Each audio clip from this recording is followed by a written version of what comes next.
पंजाब में इस वक्त कितने कैदी हैं? किसी की सजा पूरी हो रही होती है, किसी का मुकदमा खत्म हो रहा होता है। 64,000 से लेकर 70,000 के दरमियान। उनका सारा जो फंड है वो कहाँ से जनरेट होता है और किस तरह से फिर यूटिलाइज होता है? 25, 26, 27 अरब रुपया गवर्नमेंट खर्चती है। इनकी काउंसलिंग के लिए सर क्या इकदाम किए जा रहे हैं? आगे चल के आप क्या इस्लाहात और ऐसे इकदाम करने जा रहे हैं? सर ये जो छोटे केसेस होते हैं, इसके जो मुल्ज़िमान होते हैं, उनकी कैसे हेल्प आउट की जा सकती है? जो मुल्ज़िम है इससे मिलने का क्या तरीक़ाकार होता है? ईद उल अज़हा को लेके क्या ऐसे ख़ास इकदाम किए जाते हैं? कोई कैदी कुर्बानी का जज्बा रखता है तो इसका कोई तरीक़ाकार मौजूद है? अस्सलाम वालेकुम जी, 365 प्लस पॉडकास्ट ईद स्पेशल में मैं हूँ आपके साथ अलीना मुज़फ़्फ़र।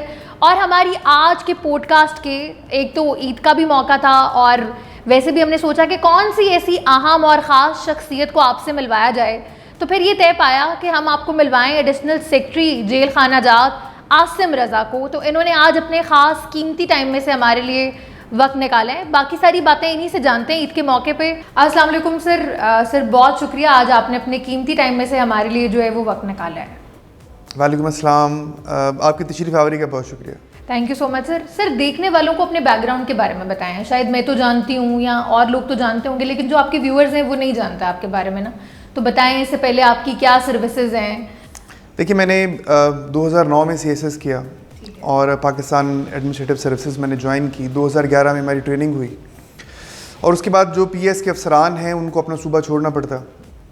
मैंने अपना सूबा छोड़ा, मैं गिलगित बल्तिस्तान गया, वहाँ पे मेरी पोस्टिंग्स रहीं assistant commissioner, additional deputy commissioner, DG disaster management authority. उसके बाद फिर मैं पंजाब आया, EDO फाइनेंस एंड प्लानिंग यहाँ रहा शेखुपुरा में, director anti corruption Sargodha division रहा, GM TDCP पंजाब रहा, एडिशनल सेक्रेटरी हेल्थ रहा कुछ अर्सा, वर्ल्ड बैंक के एक प्रोजेक्ट को लीड किया, फिर डायरेक्टर रहा ओवरसीज़ पाकिस्तानी कमीशन में। और उसके बाद मैं अभी होम डिपार्टमेंट में हूँ, एडिशनल सेक्रेटरी और जेल खनाजात जो है उनको देखता हूँ। सर ये बताएं, अभी क्योंकि आपके पास बड़ी टफ एक सेक्रेटरीशिप जो है वो मौजूद है, तो आप बताएं पंजाब में इस वक्त कितने कैदी हैं? नंबर इनका क्या है? किनका कितना नंबर है जी? कैदियों का पंजाब में इस वक्त कितने कैदी हैं? कैदी बेसिकली डेली बेसिस के ऊपर वेरी करते हैं इनकी जो तादाद है। उसकी वजह ये कि बहुत सारे नए कैदी हमारे पास आ रहे होते हैं और बहुत सारे जो कैदी हैं किसी की ज़मानत हो रही होती है, किसी की सज़ा पूरी हो रही होती है, किसी का मुकदमा ख़त्म हो रहा होता है, तो ये फ्लक्चुएट करते हैं। एवरेजली अगर मैं आपको बताऊं तो पंजाब के बीच में 64,000 से लेकर 70,000 के दरमियान इनका जो नंबर है वो होता है और डेली बेसिस के ऊपर नंबर तब्दील हो जाता है। ठीक हो गया सर। इनके जो एक्सपेंस है वो कैसे बेयर होते हैं? इनके खाने का अखराजात हैं, इनके अदर एक्सपेंसेस हैं, उनका सारा जो फंड है वो कहाँ से जनरेट होता है और किस तरह से फिर यूटिलाइज होता है? देखिए, कानूनन भी और जो इंटरनेशनल इस हवाले से जो कॉन्वेनेंट्स हैं और इंटरनेशनल जो प्रिंसिपल्स हैं उनके तहत जितने भी कैदी हैं उनका जो खाना पीना है, उनकी जो रिहाइश है और उसके बाद में उनकी जो बेडिंग है ये गवर्नमेंट के ज़िम्मे होती है। तो हुकूमत पंजाब इसके ऊपर ख़र्चा करती है हर साल और अप्रॉक्सीमेटली तकरीबन कोई एक साल के बीच में कोई 25, 26, 27 अरब रुपया जो है वो हम खर्चते हैं, गवर्नमेंट खर्चती है सालाना कैदियों के ऊपर। इनकी काउंसलिंग के लिए सर क्या इकदाम किए जा रहे हैं? देखिए, बेसिकली जो जेल है उसके जो मकासद हैं वो 3 हैं। पहला मकसद तो उसका ये है कि मुआशरे ने जिन अफराद को नापसंदीदा समझकर अपने से अलहदा कर दिया, आप उन्हें एक सिक्योर एनवायरनमेंट में रखते हैं कि वहाँ से कहीं वो निकल नहीं सकते, उनकी सज़ा पूरी करवाते हैं। दूसरे नंबर के ऊपर हमारा बेसिक पर्पज़ ये होता है कि जो लोग वहाँ पे मौजूद हैं हमारे पास कैद में, उनको इस तरीके से रिफ़ॉर्म किया जाए, उनकी इस तरीके से किरदार साजी की जाए कि जब वो मुआशरे के अंदर दोबारा जाएँ तो एक अच्छे शहरी बन सकें। अब ये जो अच्छे शहरी बनाने का अमल है इसको रिहेबिलिटेशन कहते हैं या रेफर्मेशन कहते हैं। अब इसके लिए बेशुमार स्टेप्स हैं और बेशुमार इकदाम हैं जो गवर्नमेंट ऑफ पंजाब ने लिए हैं और ये जो पिछला 1-1.5 साल है बहुत सारे इकदाम जो हैं इस पीरियड के बीच में लिए गए। अगर मैं आपको गिनवाऊँ तो देखिए, पहले नंबर पे तो ये कि पंजाब की हर जेल के बीच में एक इंडस्ट्री कायम कर दी गई। अब उस इंडस्ट्री का मकसद बेसिकली ये है कि जो कैदी हैं इनको मसरूफ़ रखा जाए ताकि वो नेगेटिव सरगर्मियों की तरफ उनका जहन ना जाए और वो जहनी तौर पर बीमार ना हो। दूसरे नंबर पर उनको कोई स्किल दे दिया जाए, कोई हुनर इम्पार्ट कर दिया जाए ताकि जब वो जेल से निकलें तो कुछ कमाने के काबिल हों। और तीसरे नंबर पर उनको एक अपॉर्चुनिटी दे दी जाए कि वो जेल के अंदर रहते हुए ही कुछ पैसे कमा सकें और अपनी फैमिली की मदद कर सकें, या अपने कुछ अखराजात अगर उन्होंने लिविंग के पूरे करने हैं, कुछ बहुत सारी चीज़ें हैं, उनका फ़र्ज़ करें कोई शरबत पीने को दिल कर रहा है, कोक पीने को दिल कर रहा है, कुछ और इस तरह की चीज़ें हैं, तो वो उनसे वो पूरे कर सकते हैं। तो पहली चीज़ तो बेसिकली हो गई कि उनके लिए इंडस्ट्री हमने खड़ी कर दी, कायम कर दी। हर जेल के बीच में, ये पहले मौजूद ऐसा नहीं था। ये फुटबॉल भी बल्कि आपके साथ जो पड़ा हुआ है, जिसके ऊपर पंजाब होम डिपार्टमेंट है, ये हमारे कैदियों का बना हुआ फुटबॉलर, हम सियालकोट में ये फुटबॉलर बनाते हैं और इसको बेचते हैं। ठीक है। अच्छा, दूसरे नंबर पे ये हमने किया कि हर बैरक में इखलाकी किताबें, दीनी किताबें, ऐसी किताबें जिनको पढ़ने से इंसान का जहन मुस्बत सिमत में जा सकता है और जाना चाहिए, हमने वो कैदियों की एक्सेस में दे दी। अब देखिए, हमारे हर बैरक के बीच में कोई 50-60 किताबें ऐसी मौजूद हैं कि जिनको आप पढ़ें तो आपकी इखलाकियात बेहतर होती हैं। आप क़यामत के बारे में सोचते हैं, ज़िंदगी को अच्छे तरीके से गुजारने के बारे में सोचते हैं, आप मज़हब के बारे में सोचते हैं, आप दूसरे लोगों के हकूक़ के बारे में सोचते हैं। एक इंसान जिस माहौल में रहे वैसा ही हो जाता है। तो हमने उसके लिए स्टेप ये लिया कि उनको हर टाइम किताबें जो है हमने प्रोवाइड कर दी। तीसरे नंबर पर एक काम जेलों में हमेशा हुआ करता था, और वो ये हुआ करता था कि इनको सुबह सुबह जो मुस्लिम कैदी हैं, इनको कुरान मजीद सिखाया जाता था। अब वो कुरान मजीद अरबी के अंदर सिखाते थे, कलमे सिखा दिए, नमाज सिखा दी।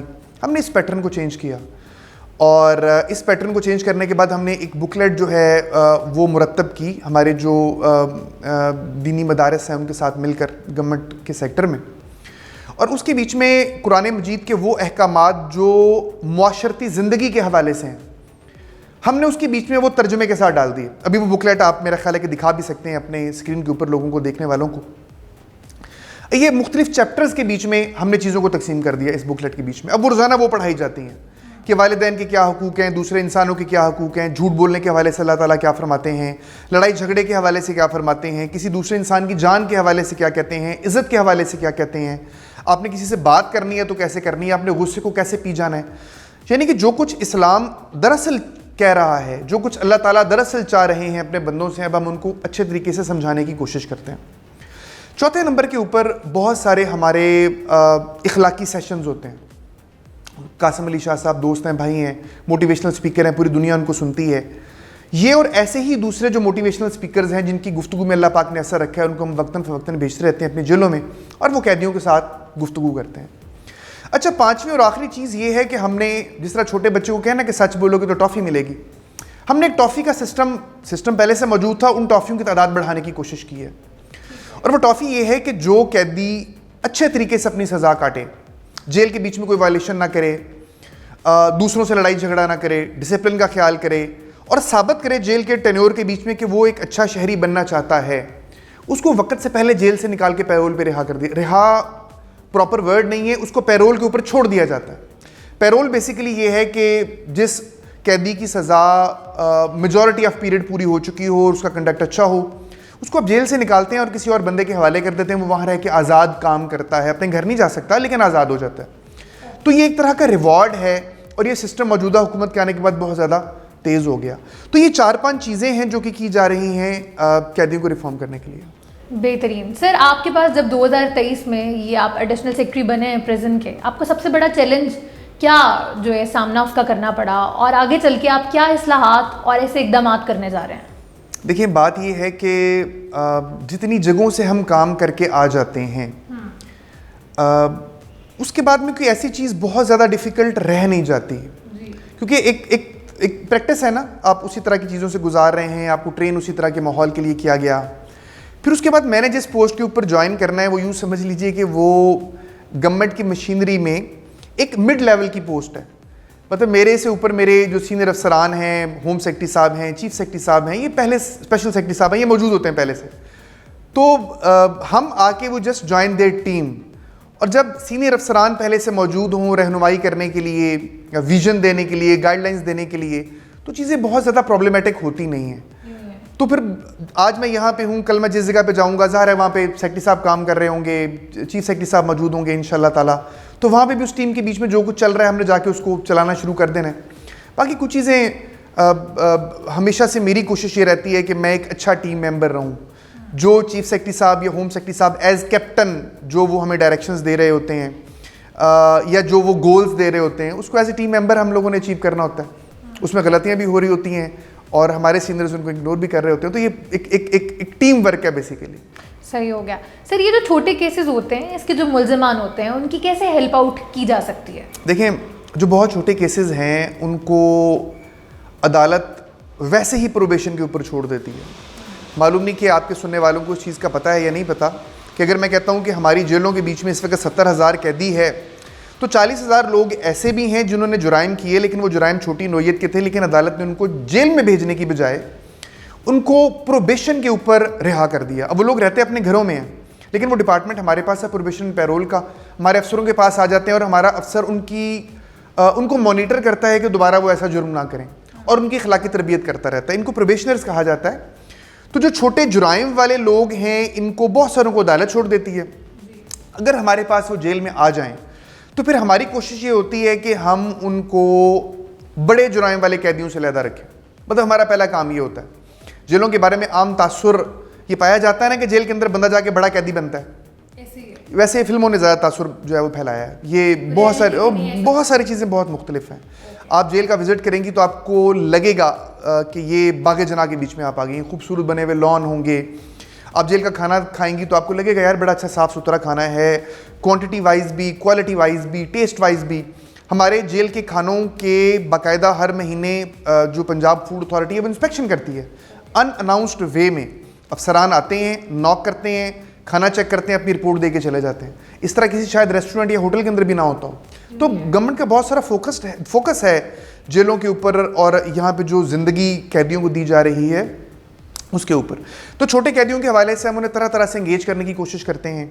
अच्छा, फिर हमने फ्री लॉयर की एक सहूलत भी डिस्ट्रिक्ट बार काउंसिल्स के साथ मिलकर और जो सूबाई जो हमारी तंजीमें हैं उनके साथ मिलकर हमने एक अरेंज की हुई है। अब हमारा हर जो सुप्रिटेंडेंट जेल है उसके पास एक पूरी लिस्ट है जिसके बीच में अगर कोई कैदी गरीब है, किसी ने छोटा जुर्म किया है, उसकी ज़मानत नहीं होती तो फ्री लॉयर उसको मिल जाएगा। तो गवर्नमेंट ने बेशुमार इकदाम इस तरह के किए हमें। सर ये बताएंगे एक आम देखने वाले को कि जो मुल्ज़िम है इससे मिलने का क्या तरीक़ाकार होता है? देखिए, 2-3 तरीके हैं। पहले तो ये कि एक अरसा तक, जिस तरह कि मैं बता रहा हूँ कि बहुत सारी चीज़ें मौजूदा हुकूमत के आने के बाद हुई 1 साल 1.5 साल में, एक अरसा तक ये कॉन्सेप्ट रहा कि जो मुजरिम है उसको दूर रखा जाए आम दुनिया से। लेकिन इसके नुकसान हैं, और वो नुकसान ये हैं कि जब एक मुजरिम दोबारा अपनी फैमिली के साथ कनेक्ट नहीं हो रहा होता, उसके अंदर इस्लाह का ना जज्बा पैदा होता है और ना उसको कोई ख्वाहिश रह जाती है, और फैमिली भी कोई रोल प्ले नहीं कर सकती। तो जब मौजूदा सीएम साहबा इन्होंने as chief executive of the government of Punjab इन्होंने चार्ज लिया, तो उसके बिल्कुल इब्तदाई अय्याम में ये तशरीफ़ लेकर आई कोट लखपत जेल में। रमज़ान का टाइम था। इन्होंने कैदियों के साथ रोज़ा अफ्तार किया और अपनी पूरी स्टोरी खुद नरेट की कि जिस टाइम मैं खुद जेल में थी मुझे क्या क्या तंगियाँ थीं, और एक पूरा मैसेज उन्होंने ब्यूरोक्रेसी को, जेल इंतज़ामिया को कन्वे किया कि जो अब अप्रोच होगी वो प्रिजनर सेंट्रिक होगी और प्रिजनर की लुक आफ्टर जो है उसको करने के लिए पूरी कोशिशें की जाएंगी। फिर उसके बाद जो हमने कोशिशें की वो ये की कि एक तो जब मैडम अपनी वो कहानी सुना रही थी तो बता रही थी कि मेरे पास एक हफ्ते में 20 मिनट हुआ करते थे जिसमें मैं बात किया करती थी अपनी फैमिली के साथ, और मुझे होता था कि टाइम ख़त्म हो जाएगा, और एक महीने में 80 मिनट होते थे। इस टाइम को हमने बढ़ा दिया। अब ये टाइम मुख्तलिफ जेलों में मुख्तलिफ, और ये 300 मिनट तक चला गया। यानी कि जो टाइम पहले घर वालों से फ़ोन पे बात करने का 80 मिनट था, अब वो 300 मिनट तक चला गया, टाइम बढ़ गया। एक चीज़ तो ये हुई। दूसरे नंबर पर यह हुआ कि हमने अपनी 31 जेलों में अब तक वीडियो कॉल की सहूलतें दे दी हैं। हम ये चाहते हैं कि कैदियों के बच्चे जेल में ना आएँ, कैदियों की मिसेज अगर मुनासिब समझे तो जेल में ना आए, वो वीडियो कॉल के ऊपर बात करें अपनी फैमिली के साथ। 31 जेलों में ये वीडियो कॉल की सहूलत अवेलेबल है, कैदी इसको अवेल कर रहे हैं। बाकियों में इंशाल्लाह ताला चंद हफ्तों के अंदर वो भी इंशाल्लाह आ जाएगी इंशाल्लाह। सर हमारा तीसरी बात रह गई। तीसरी बात ये कि कैदियों से मिलने के लिए हफ्ते में 1 दिन मखसूस होता है, और हमने उस विजिटर्स, उनको विजिटर्स कहते हैं, visit, this is known as visits, उनको फैसिलिटेट करने के लिए मुख्तलिफ इकदाम किए। हमने एक ऐप भी बनवा रहे हैं ताकि कैदियों को जो मिलने वाले हैं वो घर पे बैठे बैठे ही एक टाइम स्लॉट फिक्स कर लें कि उन्होंने इस टाइम के बीच में यहाँ पे आना है और अपने जो कैदियों से मुलाकात कर लेना। नॉर्मली पहले जो होता है वो जो भी मिलने के लिए आता है वो पूरा दिन ही उसको लग जाता है बारी बारी।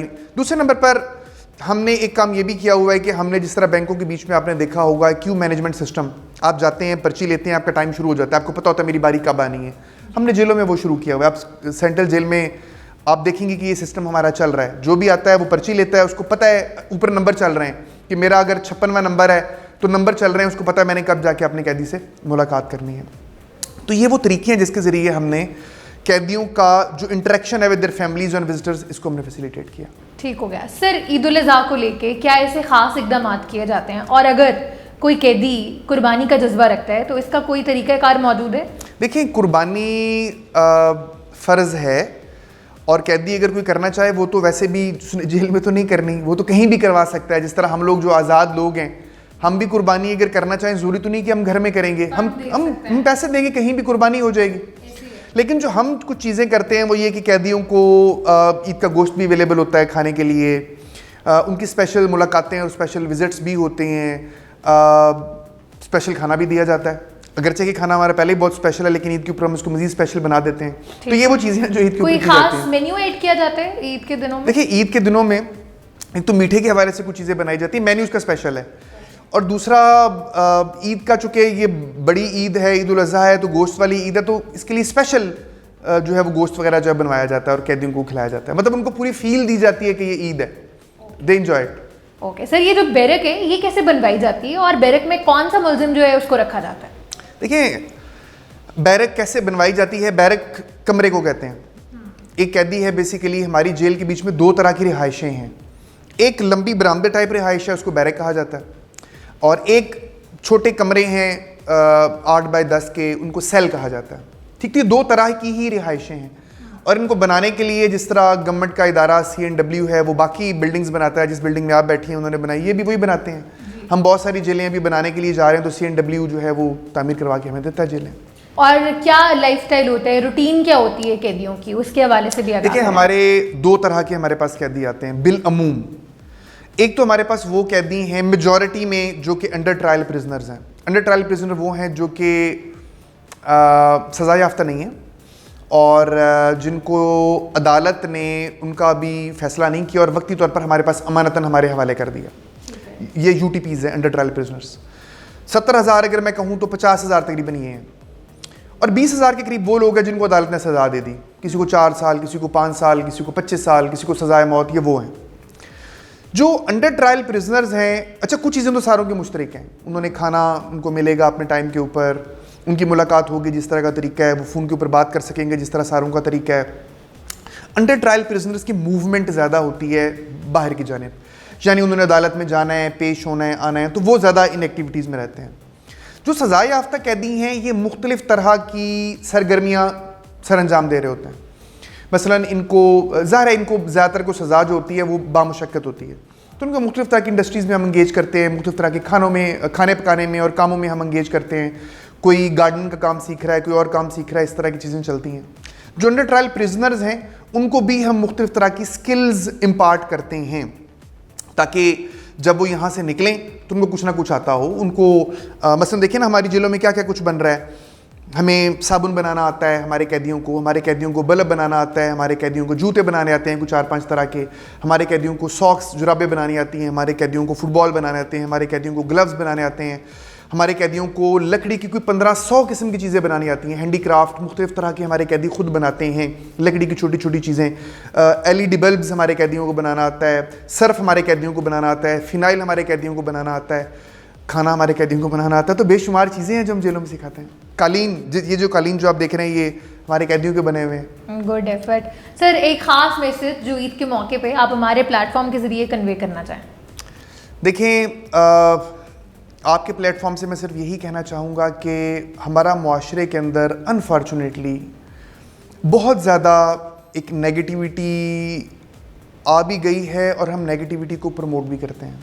बदकिस्मती है ये हमारी। मसलन जेलों के हवाले से आप किसी आम आदमी से पूछेंगे कि जेलें कैसी हैं, तो वो 150 बुराइयां गिनवा देगा जेल इंतज़ामिया की, जेलों के हवाले से ज़िंदगी की, बग़ैर किसी प्रैक्टिकल और डायरेक्ट एक्सपीरियंस के, सुनी सुनाई बातों के ऊपर। मेरी सबसे दरख्वास्त ये है कि आप इस तरह की चीज़ों को अवॉइड करें। मतलब देखें, इस मुआशरे के बीच में अगर हमने इम्प्रूव करना है, चीज़ों को आगे बढ़ना है, तो जब तक हम चीज़ों को एक प्रॉपर दुरुस्त आंख से नहीं देखेंगे तब तक हमें समझ भी नहीं आएगी, तब तक हम दुरुस्ती की तरफ बढ़ भी नहीं सकते।